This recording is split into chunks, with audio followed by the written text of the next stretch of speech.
Okay, let's talk about it. You ever been driving around and thought, man, that's a lot of fast food? If we haven't met yet, my name is Candiceleesimmons, and I am on a mission to make Caldwell County the best place to live. As someone who has lived here her whole life, I am firmly confident it can be done with the right leadership and the right attitudes. The first thing we have to talk about is money. We're not exactly raking in the dough. In Lenoir, we're looking at the median income being around $28,000. And Caldwell County isn't super far off at about 30. Those numbers scream, we need something quick, we need something cheap, we need something familiar. We have that going on. Also, every single time we spend a dollar, we are creating data. And right now, our data says fast food, hell yeah. Anything else? Literally anything else? Crickets. It's just crickets. Looking around, you'll see that when Dunkin' Donuts opens, there's a line wrapped around the building. When Chick-fil-A opened, honey, there were people camped out in the parking lot. Literally camped out in the parking lot. It's all about the data. If our dollar is our data, we are actively creating data that says, hey, I'll do anything for a Dunkin' Donut, but I won't get out of my car, parking downtown, and go to the ice cream shop down there. So in terms of data for small businesses to look at, it all says, hey, this community doesn't really support local businesses. And in terms of the data that big businesses do look at, I mean, we're not even keeping Big Lots and Bargain Hunt in business. And that's not just a statement about here. That's a statement in a lot of local communities, because those places target lower income areas, and they're going through a lot of massive closures right now. We can address it here, guys. We don't have to be a part of that statistic. Another thing to understand is that the city and county can only do so much. While the Economic Development Commission does have their hand in attracting bigger businesses like Google and giving them all kinds of tax breaks, we'll get into that one day, city and county can't force anybody to do anything with private property. I too would love to see something done with the theater in downtown Lenoir. However, it's private property. That has nothing to do with the city or the county. So until the Harris brothers decide to do something with it, and I wish they would, nothing will be done. I will say it is a very, very expensive project. And when you have a bunch of data that says people don't really support local businesses, where is the incentive to take on that risk? The city and county is trying to actively combat this problem by getting places like Starbucks to come here. It's in the same vein as fast food, but typically when you see a Starbucks in a community, you see other chains in a community. So their intent with that whole thing was to get people to spend their money. That way they can have a trail of data that says, hey, people spend their money here. They can actually track who locally is spending money at Starbucks and who's spending their money between here and there. The solution is not to all go rush out to Starbucks to spend money. I'm just trying to illustrate where the Economic Development Commission comes in and kind of how they can control that. But they could not bring Starbucks in if we didn't have enough data that says, hey, look at how much fast food they buy. You don't think they'll buy coffee? They'll buy coffee. We have to create this data that our city and county can show these bigger places. And we have to create data that says small businesses will flourish here, thrive here, because we love you so much and we are willing to spend the dollar in our county.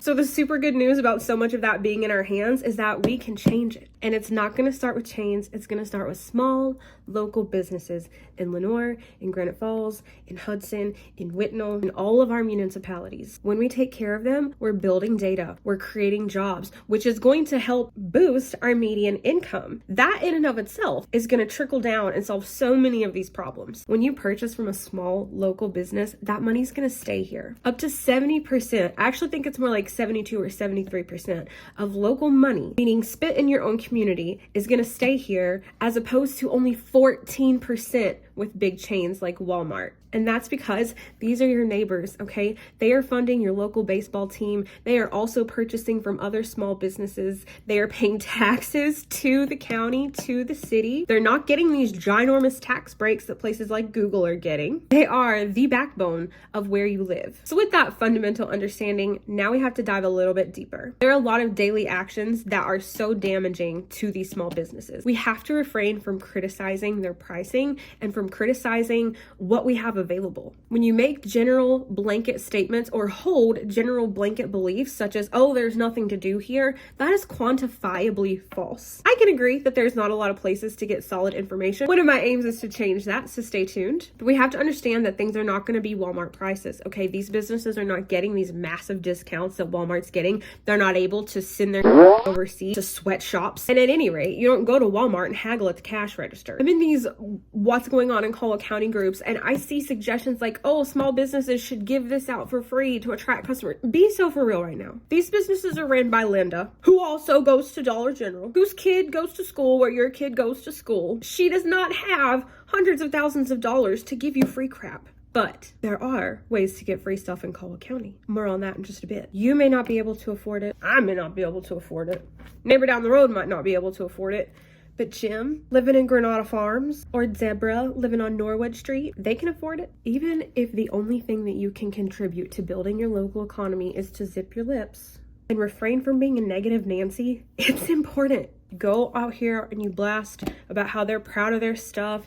It just doesn't get the ball rolling in the way we need to get the ball rolling. You know what I'm saying? If you want free, utilize our public services. The way those work is they're often funded by the county or the city or grant money. And especially with grant money, the way to get more grant money is to prove that the grant money is being wisely spent. So, for instance, we have classes at the library. You can learn so much at the library, you guys. They have fun hangouts for teens. There's all sorts of stuff. If you do not know what's going on in your neighborhood library, please go get a calendar right now. Free downtown concerts. If you think the band sucks, well, guess what? They probably only had $100 to pay for one. So show up. Next budget meeting, they're going to say, can you believe that there were 5,000 people in attendance? This is crazy. This is amazing. We should invest in this. And then the city was going to be like, yep, you're right. Next time they're going to have $500 to hire a band. Take a friend. Enjoy it for what it is. You don't have to listen to the music. Just participate and engage. And the more you are engaged and actively participating with your own community, the more you're going to feel invested and like you're a part of it,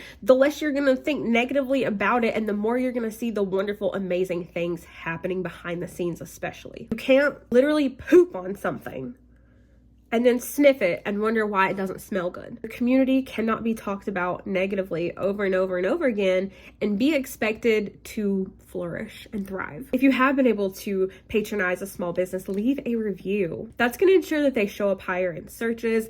Facebook's going to push it in the algorithm. A lot of good comes from leaving reviews that we're not even thinking about in our day-to-day life. The most baffling and damaging thing that I hear is that someone doesn't want someone to know about a small business because they want to keep it to themselves. They don't want a bunch of people going. That's the quickest way to make sure you're not going to have access to that place too. The overhead cost for a small business is outrageous. I know this. I've had two myself. Another thing I hear and see brought up a lot is the homeless in the area. Our city and county leaders have failed us when it comes to this. To a certain degree, their hands are tied. Homeless are federally protected. But there are some things that have been severely mishandled. However, there is something that we have in our hands that we can do. Show up and populate our downtowns in areas that are able to be populated. Parks, for instance. The more eyes we have on the people in the streets, the less riffraff. Our communities are gardens. You can't walk up to a patch of dirt, kicking and screaming and wondering why there's not any carrots without asking yourself, did you plant carrots?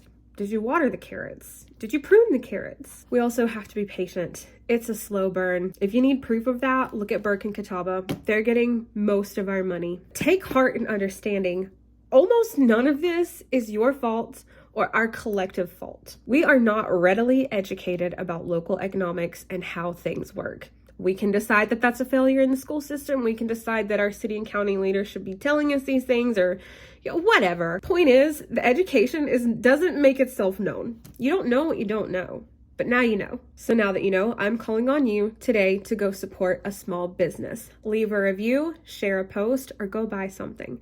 Let me know in the comments, let me know on Facebook, and let me thank you for helping to build a better backyard. Again, I am Candiceleesimmons. I thank you so much for joining, so much for sharing, so much for liking the page, and if you have a suggestion on what you want to see me cover next, just let me know. And I'll see you next time.